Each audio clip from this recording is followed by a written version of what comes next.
Shalom. Kahala Yahweh, Bahashem Yahushai, Bahashem Kahakadash. Double honors to the apostles, elders, and bishops of Great Millstone.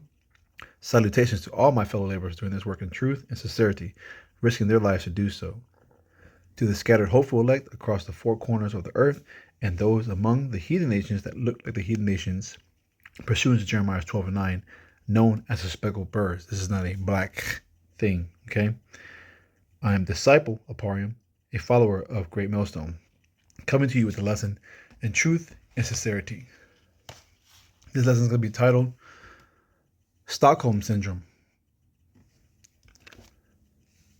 So, what Stockholm Syndrome is a dramatic attachment, to their abusers, and a fear of would-be rescuers that they later, could not explain.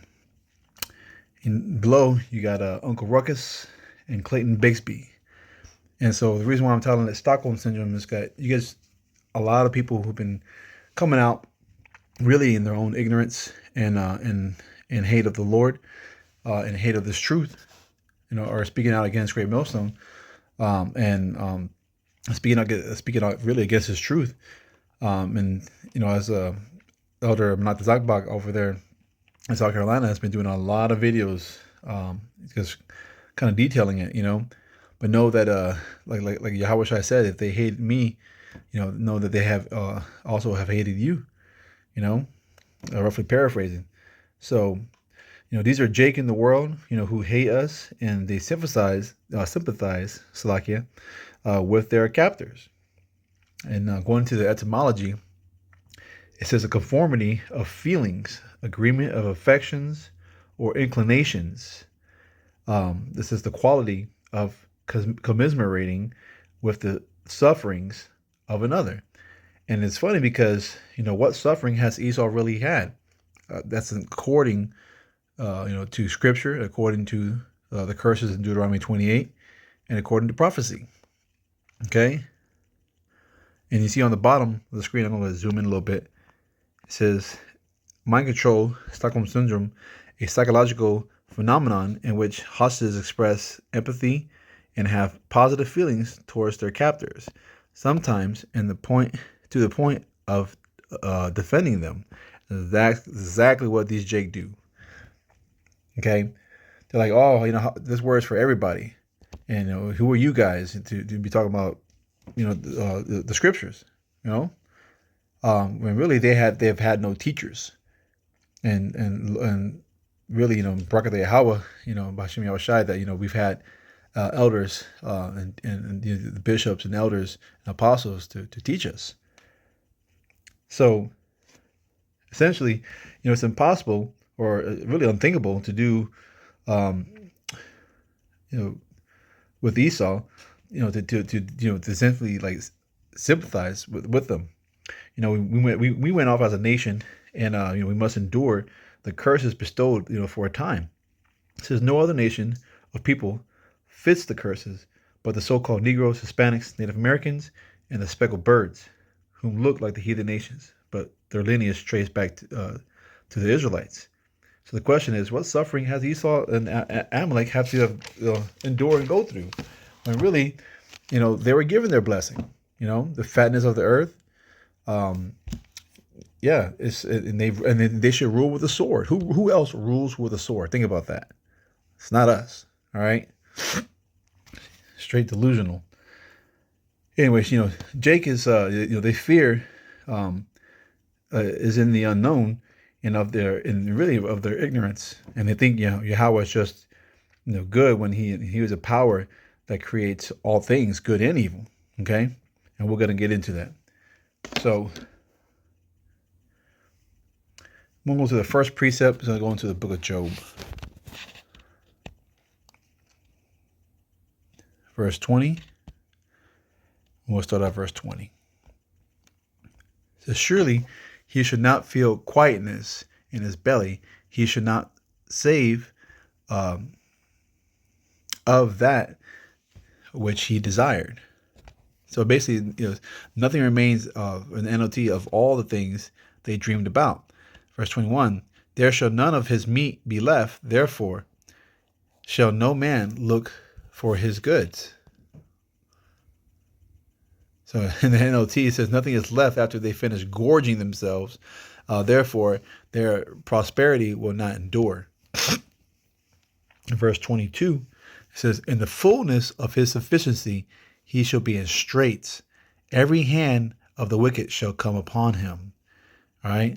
And so basically in the midst of plenty that they think they have everything, they will run into trouble and be overcome by misery.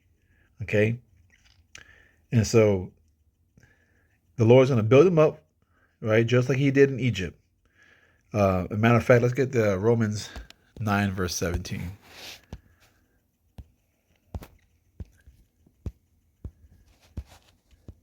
It says, for the scripture saith unto Pharaoh, even for the same purpose have I raised thee up, that I might show my power in thee, and that my name might be declared throughout all the earth.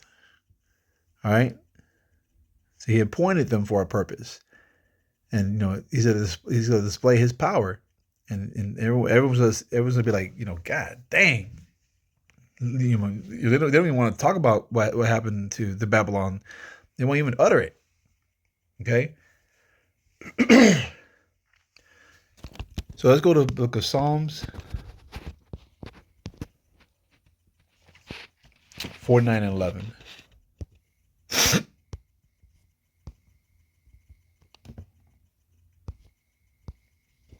And this is the Jake in the world who's always coming up against the men of the great millstone and the men of the Lord. So their inward thought is that their house shall continue forever, and their dwelling places to all generations. They call their lands after their own names.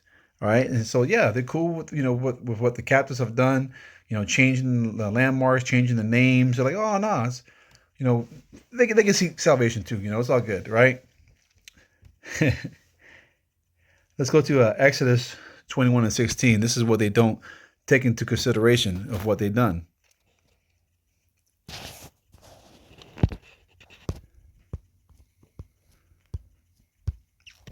It says, and he that stealeth a man and selleth him, or if he be found in his hand, he shall surely be put to death. Okay? So this is what Esau, Edom, and Amalek have done. And Amalek being, the head chief over the house of Esau. That's the great grandson of Esau. So obviously they're related, and you see it because, especially now, Agent Orange, who's in power. Anytime you're trying to speak up against, the not Israel, hey, they're coming down. And he's starting to, like Elder Makama said, hey, it kind of starting to make sense that maybe Agent Orange may have converted. But anyway, so, yeah. And this is what they've done, so we're still in their hands, obviously not in chains, but we're shackled in other ways, through this debt-based, beast system. Okay.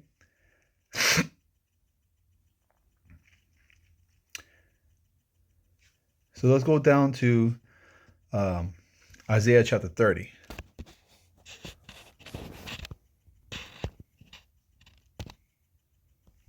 Verses 12 and 13. It says, wherefore, thus saith the Holy One of Israel, because ye despise this word, and trust in oppression and perverseness, and stay thereon. Because, you despise that what I tell you, and trust instead in oppression and lies. Verse 13, therefore, thus the iniquity, which is sin stacked upon sin, shall be to you as a breach ready to fall. All right, swelling out in a high wall, whose breaking cometh suddenly at an instant. You think about, Hurricane Katrina, those levees, it's just swelling up. And it's going to come down on them. Okay.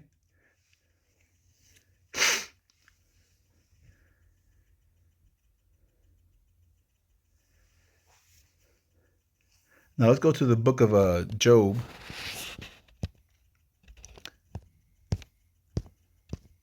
Twenty and 20. It says, surely he shall not feel quietness in his belly. He shall not save that which he desired.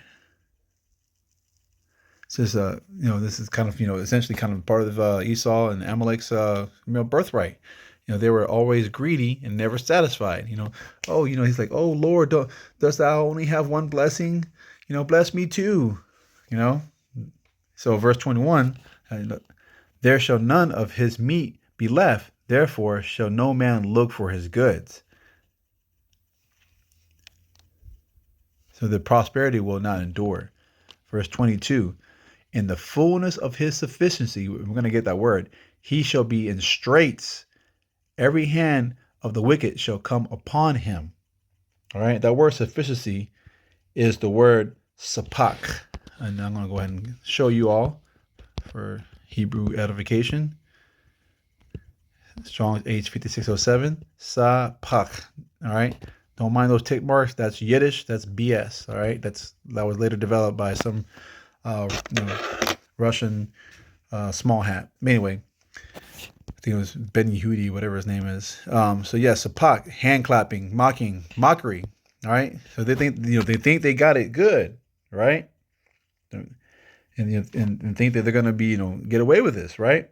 But they're going to be troubled, essentially, and they're not going to be able to overcome misery. All right, so be no escape.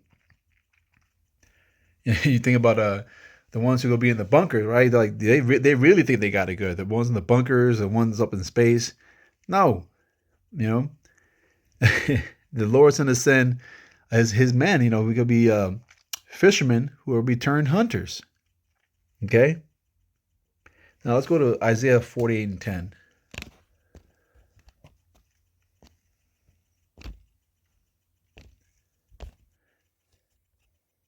And I want to read the NLT. It says, I have refined you, but not as silver is refined. This is speaking of the men of the Lord. Rather, I have refined you in the furnace of suffering. Okay? And that furnace of suffering is patience. But we're not, we suffer well. We're not bad sufferers like Esau. Saying, does that not only have one blessing, and not from one, not from me, bless me. That's that weak ass spirit they got. Okay.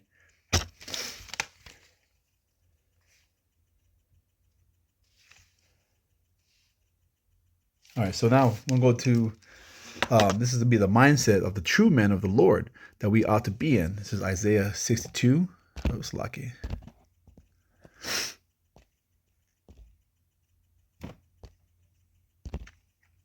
Verse 7. And give him no rest till he establish, until he make Jerusalem a praise in the earth. Okay? And that's going to happen. Like, all the nations they're not going to just disappear. The only ones that's going to be no more is going to be Esau, Edom. Okay? Amalek ain't going to be there because they go hand in hand. All right? And you see it, that everything that they're doing right now is hand in hand. So, they're going to have to, all the other nations are going to basically, they're going to have to follow the law, statutes, and commandments. They're going to have to come onto the mountain Zion and essentially give their offerings and whatnot, and they're going to have their own lands. They're going to be good. So long they follow, the law, statutes, and commandments and do according to, with the first fruit spirits, the elect, the 144,000 deemed, that's going to be right to rule this world in true order. Okay. So let's go to Hebrews 13 and 14.